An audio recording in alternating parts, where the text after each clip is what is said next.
Welcome back to the channel, everyone. So today I thought I would touch on 5 things that I like to try and have with me on each and every one of my sports related photo shoots. And I say that although these items could really play a part in any type of photo shoot. So it's kind of a good thing to possibly try and have them with you regardless of what you're doing. And I want to kind of stress that usually before commercial photo shoots, at least that I have, we have creative meetings. So there's a clear creative direction before the photo shoot. And some of these items would be included in that creative direction. But I find that probably even more importantly is when these items are not included, but I still show up prepared and I have these items. And as someone who's trying to impress my clients and separate myself from maybe someone else that they have worked with in the past, or maybe that I bid against for this job, as to kind of reinforce that I'm the right person for the job. I feel like showing up and impressing your clients by having more than you actually probably need as far as tools, creative tools to help you produce the best images possible. I just feel like that's really immeasurable when it comes to that type of thing and getting repeat work, which is a key to success in this industry. Another aspect of these commercial style photo shoots is where you might find that you get the images that your client is wanting and you might have a little extra time at the tail end of the shoot. And instead of just, well, I guess it depends on the shoot. Instead of just wrapping and sending everyone home, if you've got a couple extra minutes, these tools can help you to create maybe an image outside of that original creative direction, but it shows your creativity as a photographer, and you might come up with the photo of the day by using these tools and having them with you on set. So let's quickly take a look at what I'm talking about.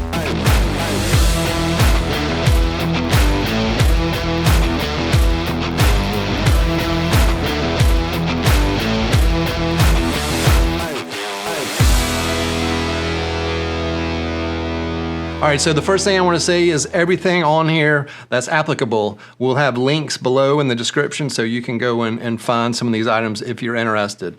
All right, the first thing that I'm going to talk about today is something I actually made a quick 2-minute tip video a little while back, which I'll link up here, but it is using mood boards.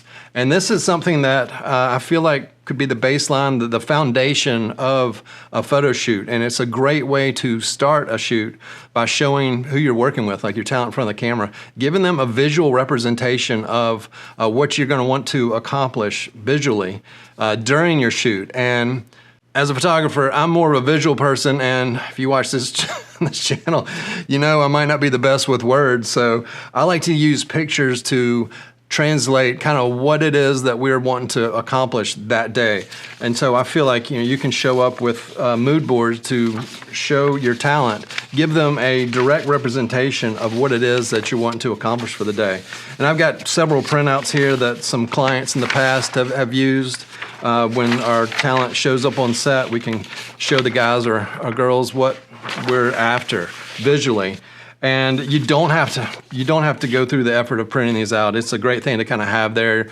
Sometimes if you're indoors, you can stick them on a wall and have whoever you're working with look at them as they come in to set. I've done that in the past. Or if you're tethered into a computer, download pictures, images that relate to the photo shoot. And you can easily scroll through those for your talent. Or if you're on location and you're not using a computer, you can always create a gallery on your phone and download images into that gallery on your phone. And it's a just incredibly important, impactful tool that you can use to start any one of your photo shoots. And as I mentioned, this is probably something on a commercial shoot that has been discussed prior to based off of what you're doing. But hey, if mood boards were not part of the creative deck for this shoot and you show up with your own mood boards, it's going to be pretty impressive for your client. And what I would do in that case is I would take them through, say, hey, I've searched, and if they're not my images, sometimes I would mix in some of mine and then find other ones that are relatable to the shoot.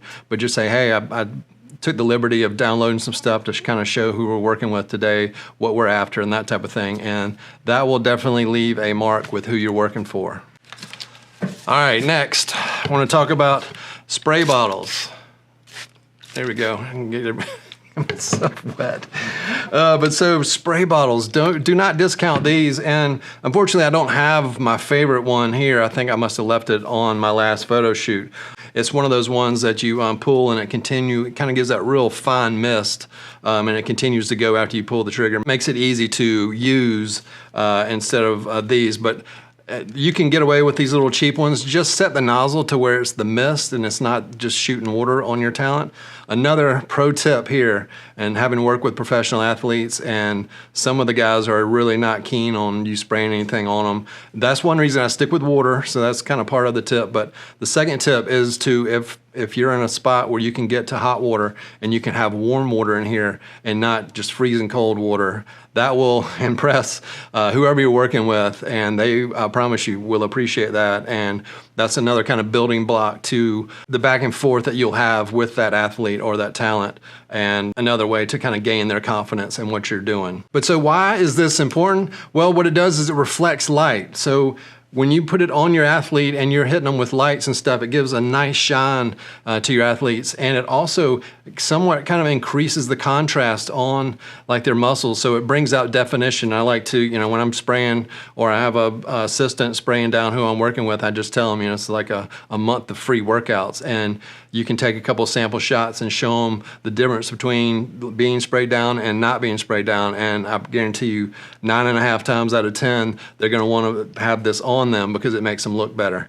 Heck, even over here, the guys I work with multiple times, they'll see these on the table and they'll come over and grab them themselves and start hosing themselves down before we even get them in front of the camera. So it's also something that gives that look of working hard, so if you're working with a football, baseball player or something, it gives that representation that we're like mid-game. This is not showing up perfectly clean and stuff. So this kind of puts you into the action, I guess, per se, and sets the tone for the overall image. And I think most of the time it's worth the effort to have this with you. And like I said, I like to use water. This stuff evaporates, doesn't leave any kind of residue on who you're working with. I will say another kind of tip when you're outdoors and sunscreen is maybe on set, that is another good thing. You can spray sunscreen, does something similar to water. It kind of gives a sheen to the skin of whoever you're working with. And then what you can do too with the spray sunscreen, then you can come over top of that with water spray, and it'll put droplets on their skin so that it kind of, it's like an oil, I guess, type texture where it'll bead this water up, and gives a really cool look for your athlete. All right, number 3 on this list, colored gels. This is a fantastic way for you to express your creativity, and there are all kinds of different color gels you can use on set, depending on maybe what brands of strobes you're using. So like these are for pro photos. These pop right on the end of, let me put this over here, you can see this is a blue one. So these pop right on the end of the strobes. You can get these kits that have multiple colors in them based off of who you're working with. So if you're working at a certain time of day and you want to actually make it look like it's later in the day, you could always pop an orange or a yellow, a CTO on. CTO is a color temperature orange type gel, which will give you that late afternoon look. Or you can go multiple colors. These are the new ones that Westcott's just come out with. These are called Flexi Gels. These pop right on the front part of the FJ400 strobes. Big fan of these. I just used these recently. Or you can go old school with just these filter packs, where you can just get multiple different colored filters, or just get the different gel filters based off of who you're working with. You can order them in these sheets, and then you can just gaff tape them onto the front of your lights. Make sure that those lights, the heat of those lights won't melt those gels. You're gonna have to keep them off of your lights to a certain extent. But colors, just adding dimension to your images with colors, just another cool way that, hey, if it wasn't part of the original creative direction, it's another way where you can just bring something in, pop it on your light real quick, snap off some shots, and impress potentially whoever you're working with. All right, number 4 is smoke.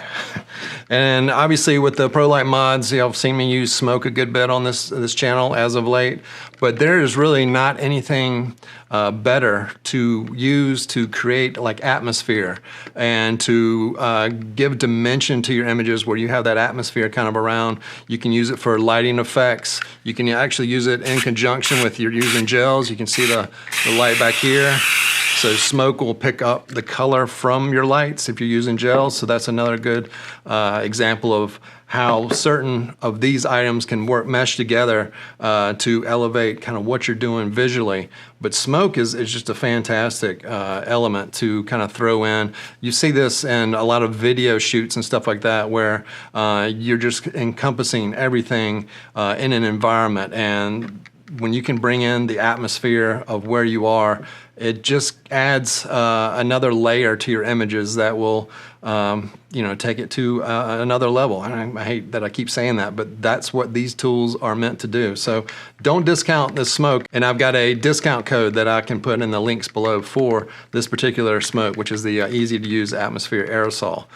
And I would say smoke machines, but a smoke machine is not really something that I'm going to try and have on each and every one of my photo shoots. And that's kind of what the beauty of this stuff is. It's small and compact, and you can throw it in maybe your stand bag like I do.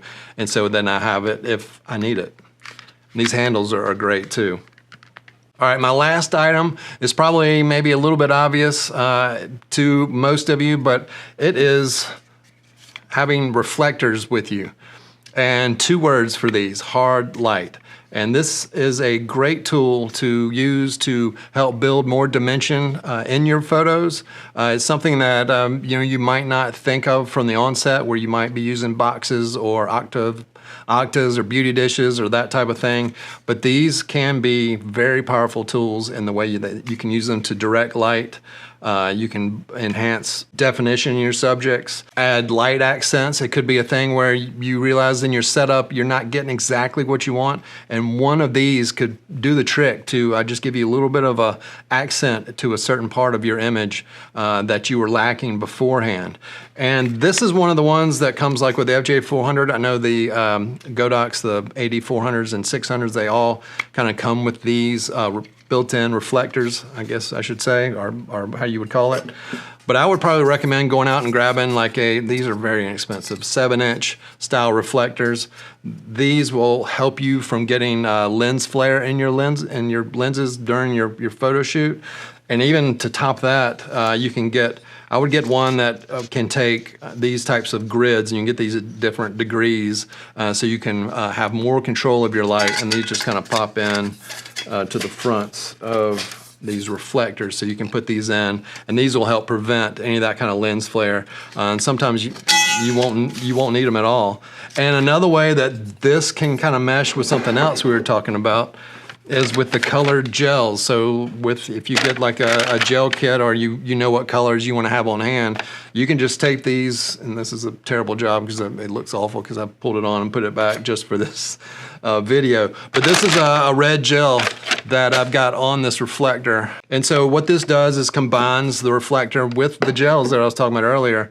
One thing I will caution when you use these reflectors is that these will intensify the light coming off your strobe. So make sure that you're not overdoing it. It's really easy to overdo it with these types of reflectors and these modifiers.